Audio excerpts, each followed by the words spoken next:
It's Wednesday, July 31st. We're about ready to wrap up the month of July and head into August, and we see a weather pattern and a weather forecast that's pretty much spot on in terms of averages and conditions. One thing you always look for in late July and early August is some periods where you get deeper monsoonal moisture to come up from the southwest United States. This moisture does tend to bring an uptick in heavy rain-producing thunderstorms in late July and August, and that's exactly what we're looking at. Over the next 48 hours, a very impressive plume of moisture working its way out of Mexico, Arizona, and New Mexico will come into Utah, Colorado, then into Wyoming and western Nebraska over the next 48 hours. It's no mystery why some of our biggest flash floods happen around late July and early August. Today is the anniversary of the Big Thompson flood in 1976.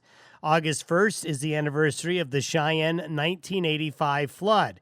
You can go back and look at our weather records and see that some of the biggest, heaviest downpours you get from thunderstorms happen last week of July, first 2 weeks of August. That's because we get this natural flow of moisture that comes up out of the subtropics into the region, and you tend to be under high pressure. So what happens is these thunderstorms form with very, very weak winds aloft.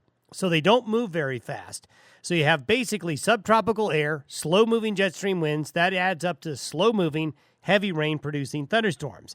We're not calling for a big flash flood, but what we're saying is that today and tomorrow will be at higher risk for flash flooding compared to other days due to this increase in subtropical moisture. We are likely going to get wet in many areas Thursday and Thursday night with showers and thunderstorms on a widespread basis. But today, we'll start to see that moisture increase. It reaches its peak Thursday and Thursday night. There won't be as much moisture around, but still some afternoon and evening thunderstorms heading into Friday and the weekend with temperatures close to average. So if you're looking for rain, the next 2 days will offer some real good opportunities for that.